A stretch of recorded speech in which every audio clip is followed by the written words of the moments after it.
Okay. All right. So hello, everyone. Today we'll be talking about mental wellness, which is the often overlooked side of health. This is a project under Health Awareness for India, or HAI, which is a subset of Gramina Doctor.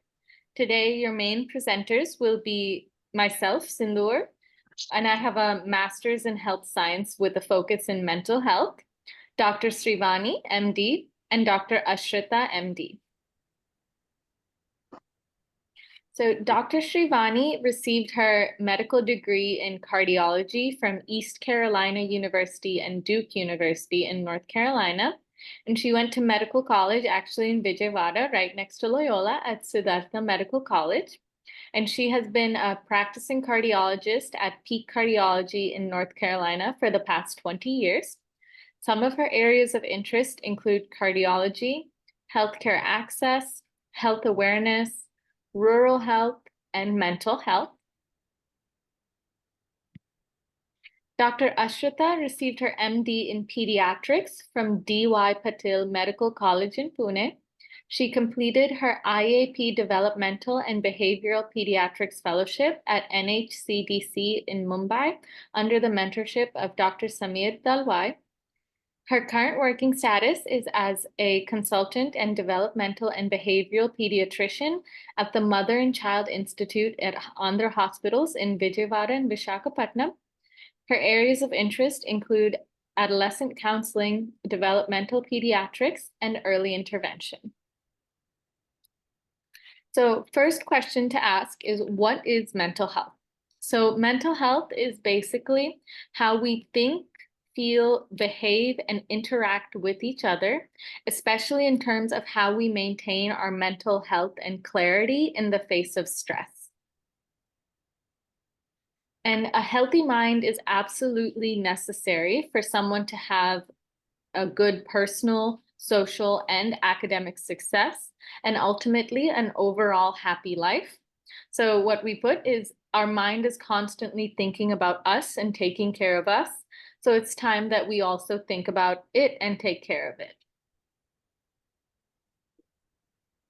So here's just some few statistics about what mental health looks like overall in India. So in India currently, almost one out of every 5 people suffers from some form of anxiety, whether that's related to their family, whether that's related to school, which I'm sure many of the students understand what feeling stressed about school is like. And then 1 in every 20 Indians suffer from depression. And in 2012, in just that 1 year, India had over 258,000 suicides. So it's not uncommon. It's a very big issue. And the age group that was most affected by these things was actually the group 15 to 49 years old. So that's exactly for your age as students, especially. So a lot of people, especially when they talk about mental health or sometimes even health in general, especially as students, you have so much homework, so many things for school. It's easy to say, oh, I'm too busy to think about it. I'll deal with it later after an exam or after that. But there is a reason why you should pay attention to it as soon as possible, because the earlier that you recognize it, diagnose and manage it, you can have much better outcomes. And this is especially important because mental health issues can cause permanent and irreversible damage to your relationships and academic performance, especially during these very important years while you're in college. And like I said earlier, if identified early and if you understand that you need help, early interventions can change the course of your life and help you succeed in multiple ways. So the big question is, what do I do to help my mental health? And the biggest thing is to not be ignorant, to know what is going on and know what you can do. So we say ignorance is not bliss, knowledge is power. So mental health faces some unique challenges when compared to physical health, like going to your doctor for a cold or something like that. Mental health is more difficult. So the first one is that it's difficult to diagnose. It's not always you don't run a temperature, you don't have a sneezing or anything like that, but it's how you feel. And sometimes that may mean you're not talking about it. So it is very difficult to diagnose. And it takes a lot of understanding yourself to be able to recognize when something is wrong. Second one is denial, either from oneself or from their loved ones. So someone might say, "Oh, I'm not depressed. I'm fine. I'm happy," when really they're slowly slipping. And then another thing is that family could say, "Oh, they're fine. They're just going through a bad day." But after a while, one bad day can become a bad month, a bad year, and knowing when to mark that is very important.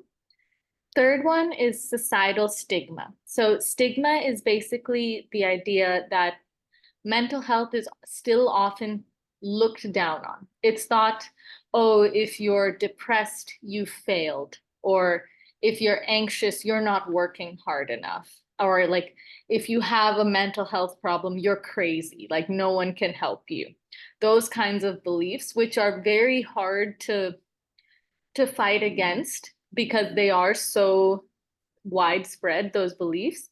So it really takes students like you understanding, using your awareness and your own power as students to kind of show the world that this is health. It's just like physical health. It's just health for your mind. Fourth major hurdle is the lack of professional resources. So India has many wonderful therapists, psychiatrists, psychologists, but still it's not enough. So it's very important that one, you are able to find resources, but also as time goes by, more people are entering the field, but that it is still very difficult to find good providers in India. But luckily we have some wonderful providers here with us today. And then last one is financial strength. So like any kind of healthcare, mental health care can cost money. And so if you don't have the funds for that, it can be difficult to get help. So we're hoping to give you a few tips on how you can help yourself rather than not, you don't always have to go to a doctor, to a psychologist. There are ways to kind of take care of yourself without that. And then from here, I will pass along the microphone to Dr. Ashrita, and she's going to talk a little bit about some common mental health issues. Thank you, Sindhu. Thank you, Sindhu. Hello everyone. I'm Dr. Ashrita. As Sindhu has already introduced me, I'm just going to talk about the common mental health issues that these days everybody is facing. It's not only especially about teenagers, it's all of us who are facing. So the three common mental health issues that are there in our society, they are anxiety, depression, and suicide. Everybody is familiar with these terms because I've seen so many children using it left and right, like I'm feeling anxious, I'm feeling depressed, I don't want to live anymore. All these common things nowadays, even teenagers are saying when they're walking into our clinic. So I just want to talk about it each and somewhat detail. So next slide, please. So coming to anxiety and stress, we might be using it in our day-to-day life. Like I'm feeling very stressful, I can't complete this chapter, or I'm feeling very stressful, I can't do certain tasks easily. All these things. So I just want you to reflect what exactly anxiety and stress means in real life. So what is normal? See, every day every person should feel somewhat stressed to stretch themselves and do excel in their job. So what is normal stress and what is not, or what is not fitting your lifestyle, you should understand first. You should understand what is normal and what is not. Is it is becoming in a routine in your life, or it is hampering your daily activities, it is affecting your outcome, how you are doing in your day-to-day life in terms of academics, in terms of your relationship with your parents or your friends. All these things I want you to reflect once, and ask yourself, is it becoming too much for you? Is there, for example, is there a task? Say, for example, you have to complete a chapter of physics or chemistry or maths or anything. If it is creating any kind of pressure on you that you didn't complete this task and it is affecting your day-to-day life, I just want you to reflect that kind of stress is very harmful if it is affecting your day-to-day life, your daily routine activities, your relationships, your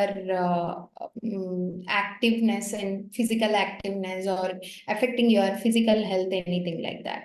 So when it is becoming overwhelming or when it is becoming too much and it is causing difficulties, then that is the point where we should act upon, we should think, we should take some help. Yeah. Next slide, please. So as I said, anxiety is something. So first basic part of anxiety is stress. So even I am under stress when I'm talking to you guys, like how will I present? Will it be, even I went through a lot of stress before starting this conversation or this presentation, because will it be fruitful? Is it reaching to everyone? Is it like making a sense or not? So these are healthy fears people will have. From the fear point of view, they'll start some stress, and then if that stress is building way too much, if it is not allowing me to start this presentation, and if I'm feeling it way too much, and that is building up continuously and leading it to a particular point called anxiety. What makes me to use that word? I'm feeling like frequently worrying about what is affecting me. This is affecting me. I can't do this, or I'm not able to, mingle upon. I can't because these people will judge me. So I am withdrawing myself, and I am feeling nervousness, like I can't able to do this.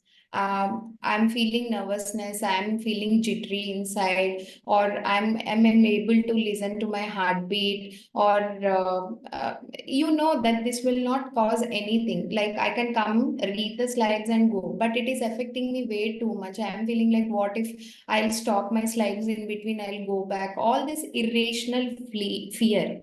And without any reason, when you are sitting and you are feeling like a panic attack, like you can't even breathe properly, you can listen to your heartbeat, you're feeling very sweating in your hands, from your face, everything, or you're becoming too cold and you're feeling you can't able to sleep, and there are disturbed sleep patterns, like you are not able to sleep properly recently, remembering some other things which lead to your unhealthy fears. All these are symptoms of anxiety. So you should identify this, or you should identify in your surrounding areas, if your loved ones or your friends or somebody, your colleagues or your school batchmates who are going through this. So these are some of the symptoms of anxiety. So you'll feel worrying frequently, irrational fears, and you'll feel like you are separated from the group, and out of the blue you'll feel panic attacks, and you have that fear of getting next panic attack. If you hear about the similar incident with somebody else, and you will get a fear of, what will I do, what will happen to me if I was there in that situation. All this kind of fears, and frequently very disturbed sleep patterns. All these are some of the symptoms of anxiety. So next slide. So then comes the depression part. I want you to understand there is a thin line between depression, anxiety. Sometimes they might come together also. So, for example, if somebody is, you are judging yourself way too much, that you are not able to, you have set a target of some marks that you want to attain in a particular test. So you are not able to reach that, and it is happening frequently, and you are feeling very sad about it. It is fine, but you are feeling sad about it completely every time, feeling worthless, that you are not fit for anything. You are feeling very hopeless, and frequently feeling, or you're blaming yourself for the past failures, that you are only responsible, you're not able to mix up with the family, and why, for example, if you are very happy when you listen to music, but it is not exciting you more, like you used to do that, but now it is not giving you any kind of zeal or enthusiasm to do the same kind of activities or hobbies. And so when previously you used to read like 10 to 20 minutes at a stretch, a particular topic or a newspaper or any novel or anything, but now you are not able to concentrate and you are not able to think straight, and you are feeling like, I want to end this, I want to end all this pain by simply quitting all this process, or by just ending the life. All these thoughts will lead to depression. So anxiety and depression can come together, or sometimes anxiety will come alone or depression comes alone.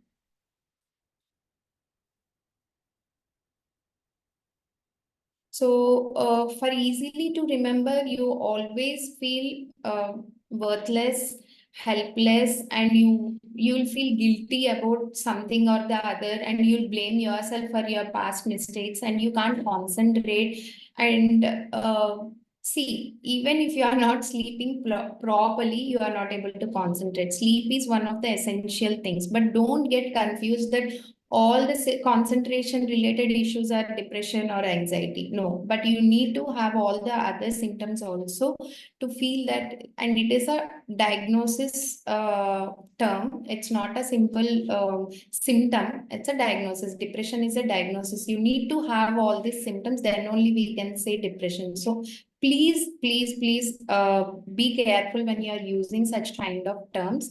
So they will not, you won't have any energy, you will feel always stressed out, you want to stay in bed, you can't even do some certain simple activities like getting out of bed, folding your bed, or going ahead, do certain work. All these things, these are some of the symptoms of anxiety, and you will frequently feel anger, or sometimes you will cry without any reason, you will feel low, you will feel sad about it.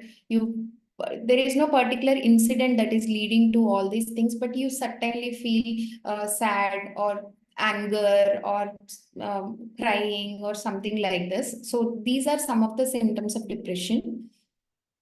Next slide, please. I just want to talk about the coping up mechanisms in the end. So I'll just complete of what are the current suicidal rates, or how is the trend. So currently there are, like, rate is 14.04 as the slide says. It is in 2019, but I think recently I have heard there are so many suicidals are happening in, especially in teenagers who are giving this IIT exams or going for competitive exams. They are like ending their life. So it's been like increased in much folders, because only a few of them are being reported. That is what I feel. But anyways, in 2021, 1.64 lakh people took their own lives. So this is like includes everybody, like adults and teenagers. So I think teenage suicidals are also increased recently very much, and it's more in males than females. That is what I have seen. So next slide, please. Don't feel that this depression or suicide or anxiety will happen only to those who are weak. No, it is not like you are being weak or strong. It can happen to anyone, physically strong, physically weak, anyone, including me. It can happen to me. There shouldn't be a we shouldn't think that it won't happen to me because I have a very good family, or I have so many friends, it won't happen to me. This is not sadness or depression. You shouldn't be in that phase. If you are identifying these kind of symptoms, please do take some resources, helps, which or there are certain helplines which you can call if you are feeling like you want to end your life. There are certain helpline numbers which I'm going to share with your faculty so that it will be circulated around. You can give a call, at least if you feel that nobody is going to understand you, whatever you're feeling. So before you feel that you want to end your life, just give a call to the number so that you can get some help. So these are current suicidal rates in India, and you can see in our Telugu states it is more, even in Telangana. I feel in Andhra Pradesh also. These are all reported. We don't know how many are unreported. So overall India, it is almost 11.3 rate per 1 lakh population. So next slide, please. So, what are the suicidality identifying signs? So, if people are talking to you, if somebody, your friends or your parents or your relatives or anyone whom you know, or if you are feeling certain ways like burdening to others, or you are feeling some unbearable pain, sometimes you don't know how to explain it to others.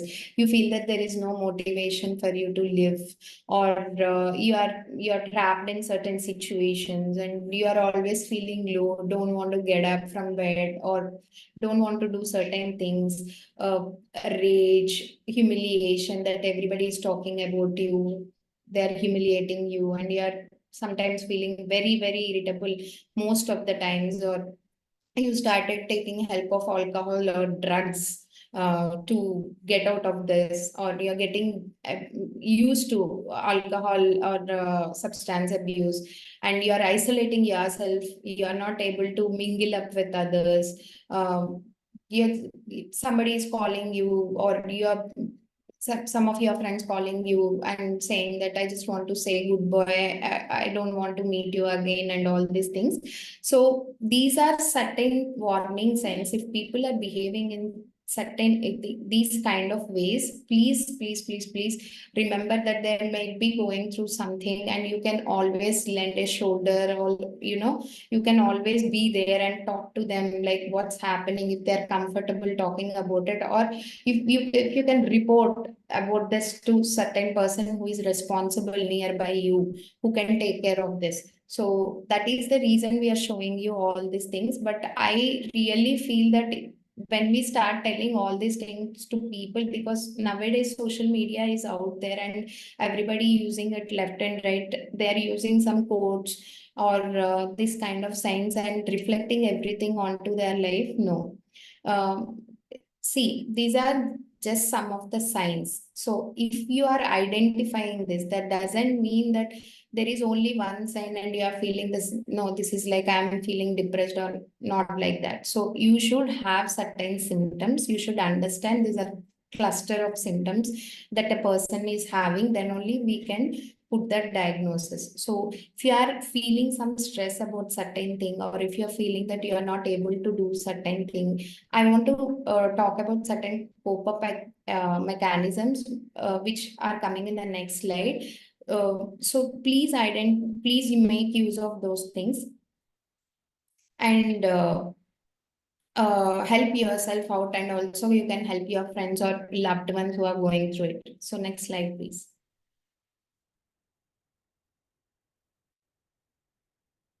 I'll talk about pop-up first, then I'll come to whoever are high risk. So just stay in touch with your friends when you are having certain kind of symptoms, whatever we have mentioned in previous slides. Stay in touch, whomever you feel that you are comfortable with, or trusted persons or loved persons. And list down what are your favorite things you used to do when you are like during your good days, when you are happy, what makes you happy, what are the things that making you happy. Try to inculcate some hobbies in your life, because I know this is very crucial age where you have to decide your careers, but I feel that you have to take care of your mental health too. If you are not taking care of your mental health at this age, it is very difficult for you to focus on what you want when you are like in next 10 years or 15 years. It will be very difficult to inculcate then than it is very easy to inculcate now. That is what I feel. Even though if you are not feeling certain kind of signs previously, but we can all use all these techniques to become a better person, you know. So to better our mental health, even me, even if we are not going through anything, we can use hobbies to reflect what kind of a person we are, what kind of hobbies we enjoy, what gives us that adrenaline rush, or what gives us peace. So we want, I really like to note down what are the things I like to do every now and then, and I'll always try to complete or learn those things or develop those hobbies in my day-to-day life. So few of the techniques, mindful techniques you can use are yoga and meditation, and also exercise like a small walk or cycling. Recently I started doing cycling, which I really love to do because that reminds me of my childhood days where I used to enjoy going to school on the cycle. So that gives me a good feeling about. So I started doing cycling and started my day with cycling. So that is giving me more energy. So all these things we can try to inculcate. So previous slide, please. Previous slide, please. So, and also if you are continuing, no, the next one, pop-up mechanisms. So, and even like if you are having any negative thinking, write down why you are doing, what's happening with you, what you are going through, how you are feeling. Writing down certain things might help you. That helped me a lot. So I can suggest one more thing, like writing down, journaling your feelings. So, and eating healthy food and regular practice of good sleep practices, avoiding screens before sleep, or not eating anything before 1 hour of sleep. All these things we can practice. I'm not going to lecture on healthy food or anything because I'm not following, I'm not eating healthy food, so I can't tell you. But I'm practicing good sleep practices. So I'll not use mobile phone for at least 1 hour before I sleep so that I can sleep peacefully. So screen-free zones, reading a book before I sleep, all these things I practice. So yeah, we can practice those kind of things. And if at all you're feeling all those things which we have shown signs and symptoms, you can always seek a professional help. You can talk to your trusted person and seek a professional help. It's not wrong in taking help. You will not become weak. So don't feel that you'll become weak if you go to a psychologist or psychiatrist. It will, I feel like everybody should take therapy, then that will make everyone a better person because they can think in a different way, they can reflect in a different way. So it's not wrong to take any professional help. So these are some of the pop-up techniques which I wanted to tell. And next slide, please.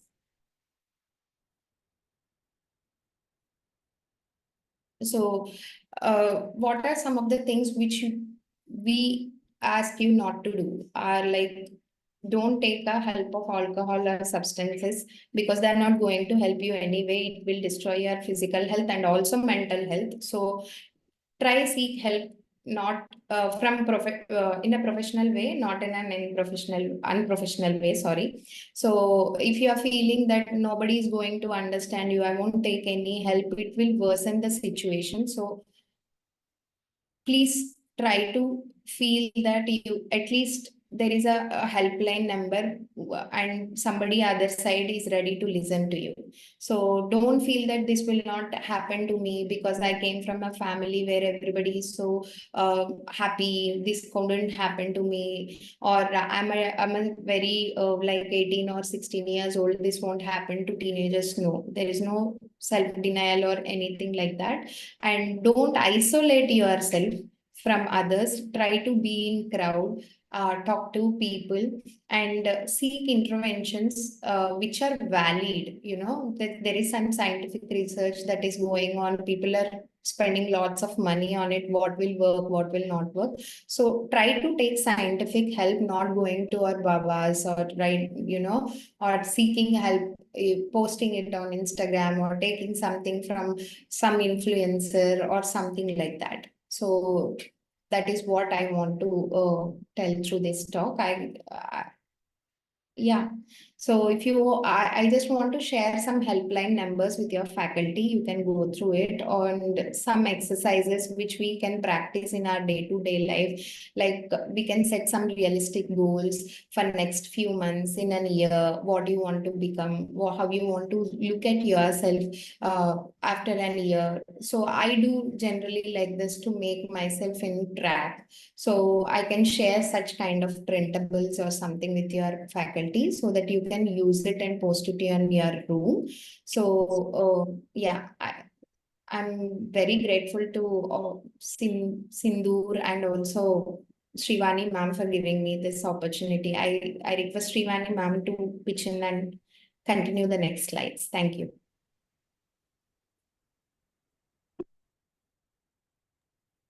Thank you so much, Asrita. You've been very, very, gracious to agree this in a short notice. As Sindoor hasn't, actually, Sindoor, you have taken all my slides, and so I don't know what to talk now. But and Dr. Shastrigar has joined also.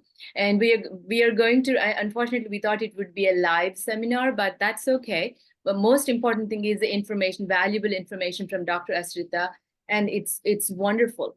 And one question that Dr. Sastrigaru had was, kids are having exams, Dr. Ashrita, in the next 2 weeks. And, all of the children out there, they're very stressed out, very stressful. What am I going to do? What if I fail? What if I don't get A plus or the top ranks? And that is their biggest concern. What if I don't get into medical college? What if I don't get into engineering college? So if there is a, one thing that you would tell them, like how can they approach this exam stress, just specific exam stress? And that would be very helpful for them. So exam stress, ma'am, I feel even I go through it, even if somebody says there is an exam for me. So that is one common stress that every Indian student will face, is what I feel, because there is a lot of pressure from parents and also colleges or schools wherever we are attending.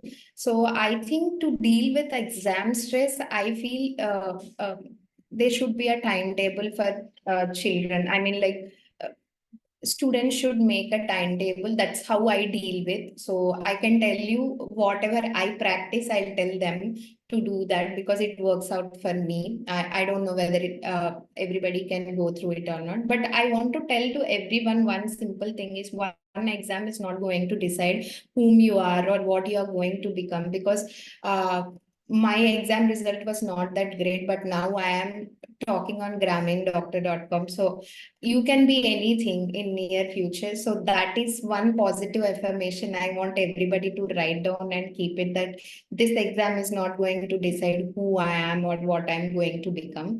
But this is just a practice thing to make our lives better. That is the first thing I want everybody to understand. And the other thing is making a timetable, scheduling a day, like how to divide. Like there are certain topics like you really feel you are not ready. So it should start like at least based on the capacity of the student. It should start way prior. So that is one of scheduling your based on your capacities, your difficulty levels, scheduling or making a timetable, have to revise all those things. That might reduce your stress to a certain level. And one more thing is like sleeping peacefully. Sleeping at least 8 hours of sleep per day is required for them to concentrate or to remember. Because I still remember that I never used to sleep before exam, and I used to forget while writing or while answering the questions. It used to give me more nervousness that I'm not able to remember whatever I heard in the classroom also. So I feel that 8 hours of sleep is required during exams. Actually, it is required for a healthy lifestyle, but during exams, I think it is more mandatory that you need to sleep nicely before your exams. Otherwise, you are not going to remember whatever you read. That is one more thing. And hydrate yourself more. And because if you're not taking healthy food and hydrate properly, again, that electrolyte imbalance might cause your concentration issues and everything. So that is one more point.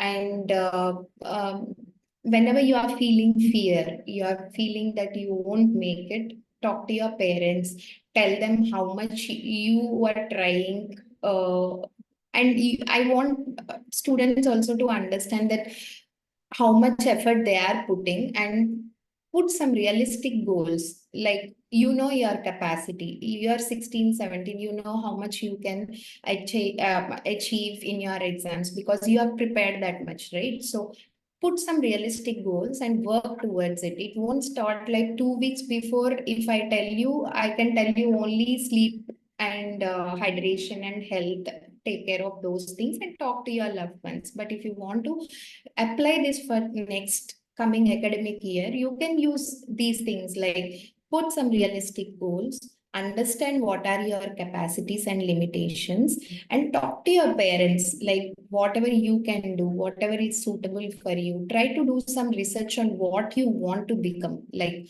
for example, you want to get into certain college, how much score is required, what kind of score you are getting in your test practices, and how much ever you want to work hard, and how much time you need to spend for that rest of the additional marks, all these things. So I think these might help. More than exam stress for students, I can talk to parents how to deal with kids with exam stress, because even parents should play an important role in dealing the stress, because one of the major source of stress I feel is from parent side too, that putting unrealistic goals on the children. I think it should be avoided. Yeah, these are all my recommendations. Very Thank you. Thank you, Asrita garu, Dr. Asrita garu and Dr. Srivani garu. It's a very nice presentation. I had an opportunity to listen to you, the major points of the schedule. Hope I am audible to You you. are. Yeah, okay. This a very nice presentation, and thank you, Srivani garu, for asking the questions on my behalf, which are genuine and it is well answered. Actually, what we are doing is the same. Actually, we are talking to the parents and we are telling the parents not to put much stress on the students. First one. The second thing is that the proper planning is a very nice point, madam. Actually, we are also, to the best of our knowledge, we are also suggesting the same thing to the students. So we are unknowingly following what you said to relieve the stress. The other thing I would like to know is is that is there any food supplement that can reduce the psychological stress or trauma? Is there any specific food? I mean, I do not know. I just wanted to Sorry know to it. interrupt your question. I think if there is certain food that can reduce stress or trauma, I'll be the first Yes. one to do it, because I have a lot of this presentation stress or anything that Okay. is there. Okay. Okay. Just I'm kidding. So there is no certain food, sir, actually. But a Okay. balanced diet always help us to have a good physical health. That is what I feel. I think all other doctors will agree upon this. Yes. Yes, madam. Thank you. And actually, I have to apologize you that for the inconvenience caused, because no, there I am suspecting, and it happened what I suspected, that there is a problem with the internet in the room. So therefore, the students missed your session, madam.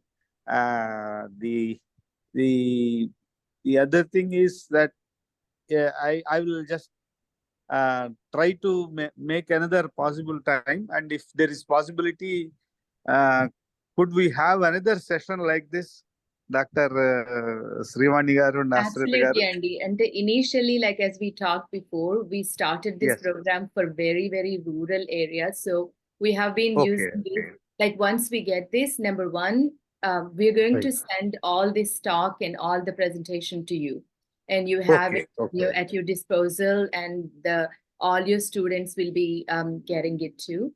And the other thing is that's our goal is to talk about this mental health over the course of time. And just one meeting might not get into the, like once for any test, if we read once, nothing goes into the mind. We'll just start thinking about it. Read it second time, we absorb some. So the goal is to do series of talks like this. Initially, we thought to do one talk every 3 months, pretty much the same thing. You tell the same thing again, and maybe at least. So definitely, Wendy, we definitely want to do that. And of course, Dr. Ashrita will be working with us for good. She did such a fantastic job. And yes, thank you. Definitely, Thank definitely. you for that. Yeah. Thank you. And I wanted to introduce Dr. Hima Bindu also. She's a psychiatrist in Border Security Force, Indian Army. And Hima Bindu, Dr. Hima Bindu, if you can have your video on, and if not, that's okay. And Dr. Sridevi was there, and there is Dr. Mahija, who is that is Dr. Hima Bindu. And Dr. Mahija, she is actually past midnight for her. So she did not have her video on, but she's a psychiatrist and actually the child of Vijayawada. She's like born and brought up in Vijayawada. So she will be in our team for a long time. And, thank you, Sindhu, so much for arranging this. And I think, just a few words about Sindhu too. And I will, and I just don't know if you all know, she's my daughter, but she's the one who got me into liking mental health. I'm cardiologist by profession. Oh, there you go, Dr. Himabindu in your uniform. So nice seeing you. It is so that is Dr. Himabindu.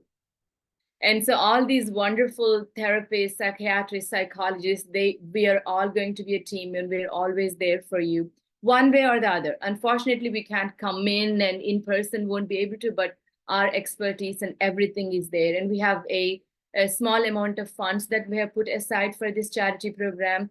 And we're planning to extend from, Loyola to many other schools, including rural areas, Sandeep.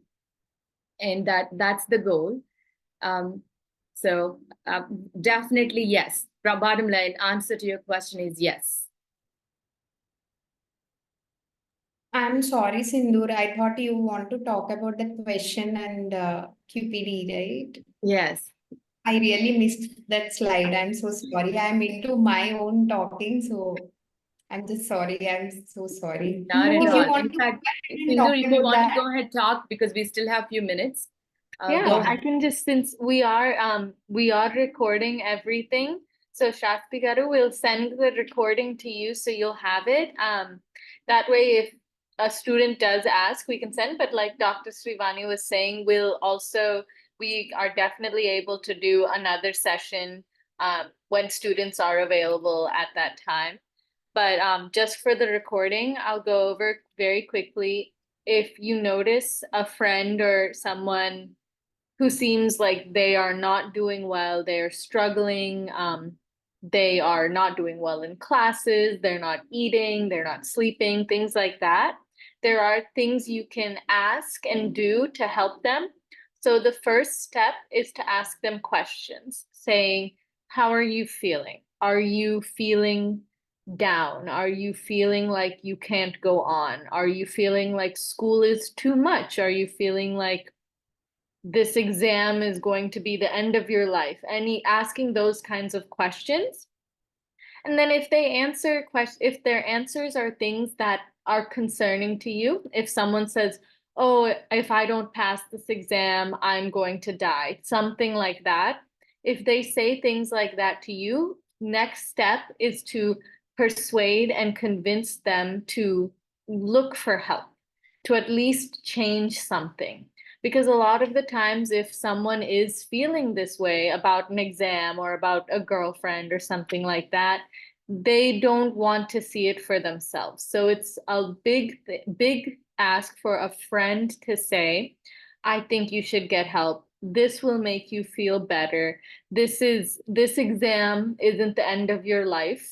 You know, there are ways to talk to them and convince them to seek help or to just change one of their habits to get more sleep or to eat healthy, as Dr. Ashita said. And then the last step, if they need it, is to refer them, to help them find a good psychologist, an older adult who might be able to help. So those are the three big steps when you're helping, especially helping someone else, but also for yourself. First, asking questions, persuading to seek help, and then helping them find that help itself. Yeah. So, and then Dr. Ashrita mentioned providing hotlines, and we'll forward that to your educators and everything so they can provide it. But also, if you ever need to, please don't hesitate to contact us through our email, telecareforall@gmail.com, and we'll help you find the right resources. And we also have a link to some suicide hotlines and mental health hotlines in India that you can call whenever you do feel like you can't, you feel down, you feel like you're thinking about like dying or any kind of those emotions. There are some hotlines that you can call free to use, and Dr. Ashrita will also help provide some other hotlines that she thinks would be good. So, yeah. Thank you so much, everyone. And I think, I really appreciate this opportunity, Sastry Garu. I know we have a vision, we want to do this, but there are very few people that will take their own time to arrange and organize this. And I really do appreciate, I think over the past 1 month, Sindoor has been bugging you and Dr. Ashrita, and thank you so much for giving this opportunity. And just to let you know, ours is a completely free service and we don't charge, no promotions, no nothing. So please spread the word. And our goal is to let these children deal with the stress, know about it, just be aware of the problem. That's all. Honestly, as Sindoor said, ignorance is not bliss. Just by forgetting something, it doesn't go away. Or just by ignoring it, it doesn't go away. So we have to deal with it. So how we deal with it is, first of all, knowing that we have it. So that is the reason we even named this project as, mental health awareness, health awareness for India. So just our goal is to just let them know these things are common. These are parts of life. And let's deal with it in a right way at the right time. And so spread the word. This is like, I think came up with a very interesting name. It's a Gramina doctor. We started as a Gramina doctor because this was initially meant for very rural areas, but we expanded this to mental health. So the acronym, we have it as like HAI, like Health Awareness for India. And we're there. All we need is just an email to us or contact Sindoor or me or Dr. Madhavi Lata has joined. Actually, she's the co-founder of the Gramina Doctor, and she's also from Vijayawada. She's a very famous ophthalmologist, and she's there, and we're always there. But Shastry Garu, and please spread the word for any school, any little school, big school, doesn't matter, and we are ready to do this. Thank you, madam. Thank you, Dr. Sriwani Garu, Dr. Ashrita Garu, Dr. Sindoor Garu, another Mahija, and Dr. Mahija, Mahija Garu, for your valuable time with our, for this session. Dr. Madhavi Lata has joined. Actually, she's the co-founder of the Gramina Doctor, and she's also from Vijayawada. She's a very famous ophthalmologist. And she's there, and we're always there. But Shastry Garu, and please spread the word for any school, Any Sure. little school, big school, doesn't matter. And we are ready to do this. Thank you, madam. Thank you, Dr. Srivani garu, Dr. Asrita garu, Dr. Sindur garu, another Mahijan, Dr. Mahija, Dr. Mahija, Madhavi yeah, Datta. Mahija garu, for your valuable time with our I mean, for this session. I'm extremely sorry, and I feel sorry for this, for our inability to arrange this session to the student. I'm extremely sorry, and I feel sorry for this, for our inability to arrange this session to the students. We No, tried no. hard, but So for this is various ultimately reasons, going to yeah. them, Mandi. So that's okay. This is Yes, ultimately going to definitely. them. So we're good. We will have if there is possibility, definitely I will be in touch with you, Dr. Srivani garu. If there is possibility, let us try to interact with the students. I will just allow, make the students to participate in this session. And if there is an interaction, I think it would be much more lively. Absolutely. And Absolutely. helpful. It's really a helpful session to the students. I thank you for your interest in the student community here, doctors, Dr. Srivani gar and other eminent doctors there. Thank you very much. And I will be looking forward to make this possible in another attempt. Sorry. Definitely, Gandhi. Thank you. Yeah. Thank you so much, everyone. Yeah. And Yeah. so you can conclude Thank the you. meeting if you Yeah. want. So Yeah. I'm going to go ahead, make a YouTube video of this, and then I'll send it Sure. to everyone so they have access. It's going to be unlisted, so it won't be public, but it'll be Okay. anyone who has the link will be able to view it, so you can share it to any students. And I know I will also make that questionnaire in the Google Forms so that you can send it to students. So it can be interactive, but I'll go ahead and do Sure. that after this presentation. All right. Thank you, everyone. Thank you so much. Thank you. Bye-bye. Thank you. Bye, everyone. Bye. Bye.